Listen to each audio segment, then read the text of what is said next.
It's July 1942, and under cover of the dark desert sky, a column of 18 jeeps winds through the treacherous North African landscape.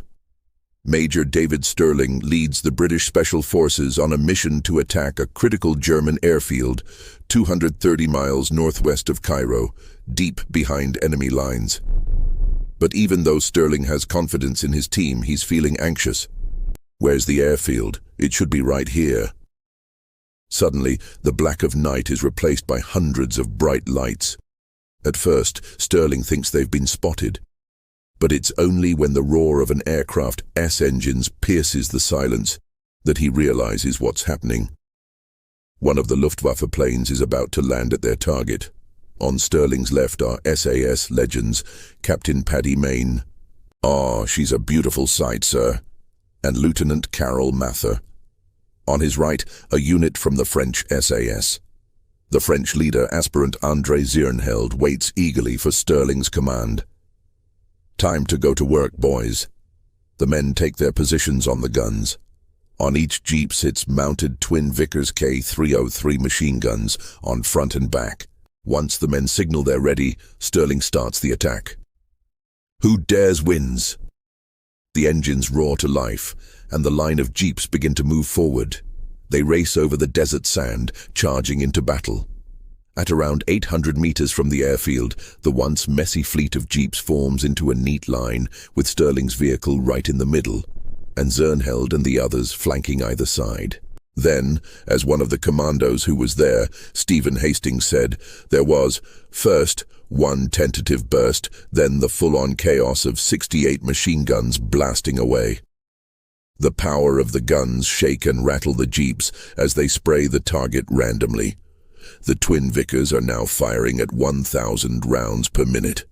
That's 34,000 rounds of ammunition, tearing across the illuminated runway every 60 seconds, tearing any aircraft they hit to pieces.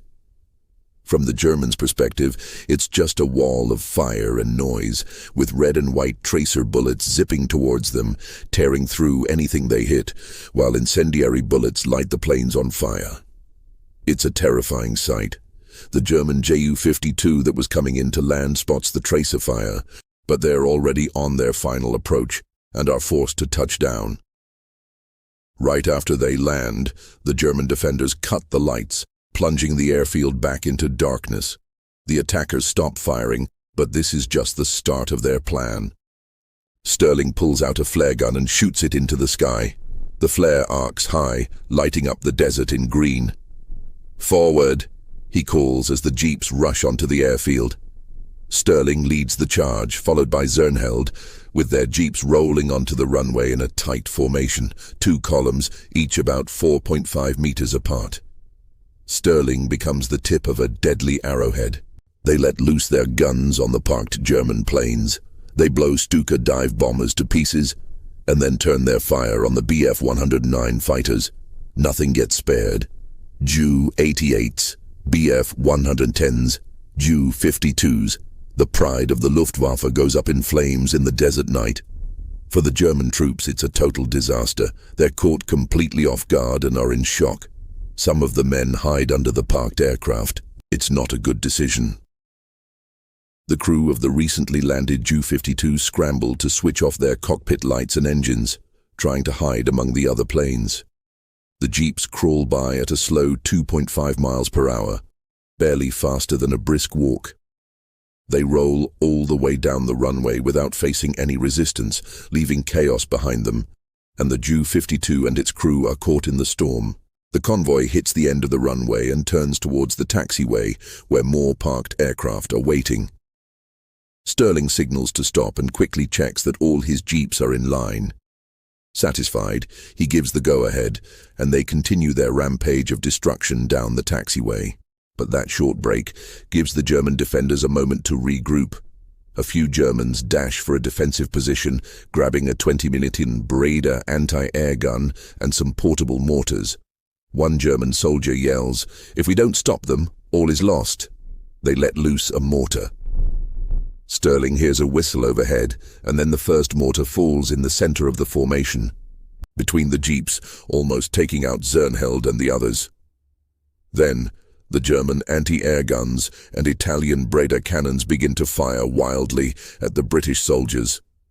Bullets whiz over the commandos' heads. They duck as low as they can in the jeeps while the enemy barrage sweeps through their formation. A gunner, Trooper John Robson, gets hit and slumps over his machine gun. They need to take out that Breda. Sterling shouts to his gunner, Sergeant Johnny Cooper, "Get that gun." As Johnny rounds on the Breda gun, one of its shells crashes through Sterling's jeep, missing his knees by inches. Sterling's jeep grinds to a halt. He shouts, "Why won't it go? We haven't got an engine," and another jeep pulls up for them. It's Robson's, and Sterling is met with the terrible sight of the young soldier lying on the back of his jeep. What little was left of his head is resting against his gun. Go! Sterling's new jeep rejoins the column, which is busy pummeling the enemy position. Mortar rounds continue raining down, shaking the ground and sending shrapnel flying into the air. But the men of the SAS do not let up.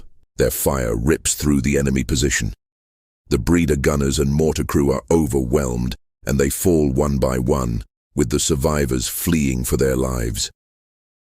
When the column reaches the end of the taxiway, Sterling honks his horn and orders a complete stop.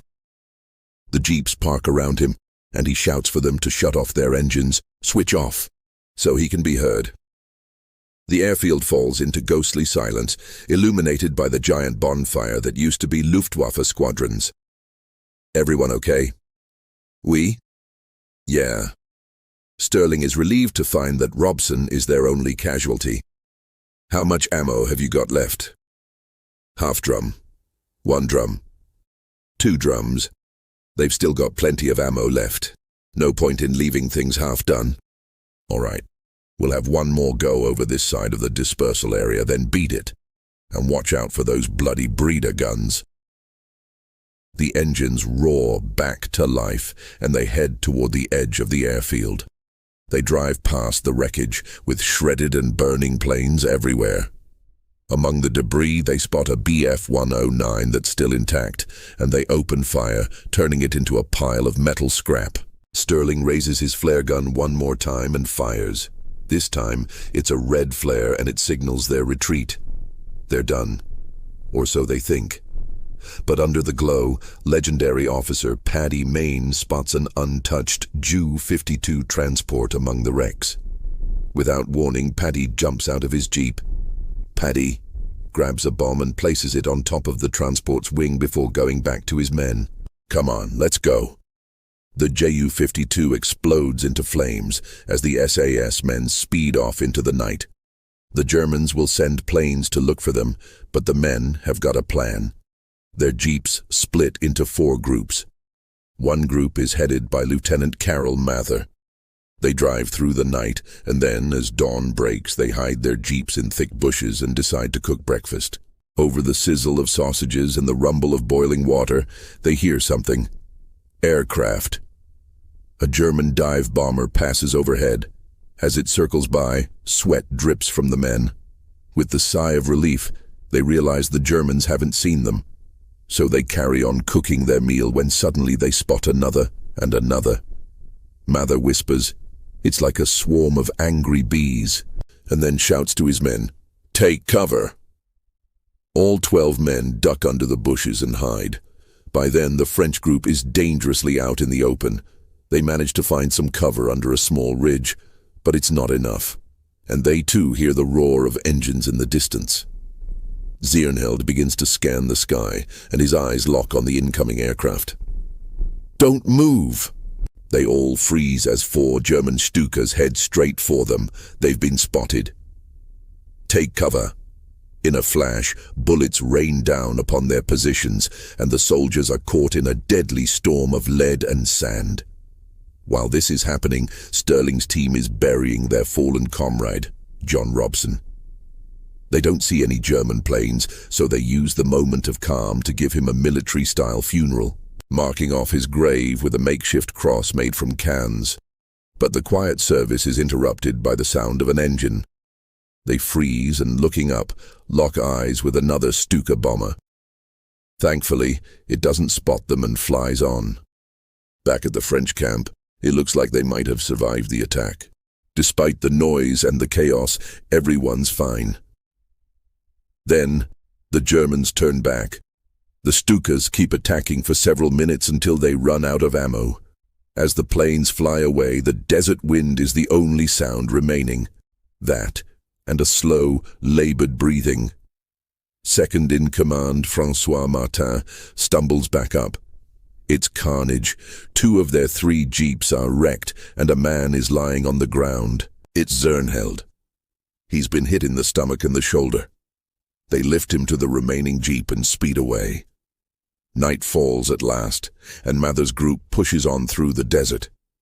His men are thirsty, sunburnt, and desperate. But they're alive. But it doesn't take them long to find the rendezvous point.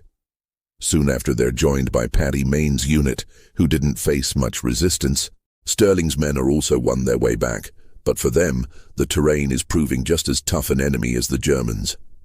1 jeep loses a tire, and the men have to abandon it and jump into another. From now on, their progress will be painfully slow.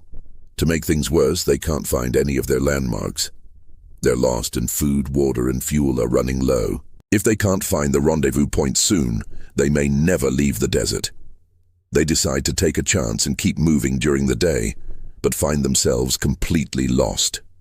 Sterling stares at the endless, unrecognizable desert and fights to push back any negative thoughts. According to the navigator's calculations, they're heading in the right direction. They just have to keep going and hope he's right. They move all day under the scorching sun, but still can't find anything they recognize. Before long, they come across a steep escarpment. They're stuck. The navigator hops out of his jeep and heads to the edge of the cliff to find a way down. When he gets there, his eyes light up.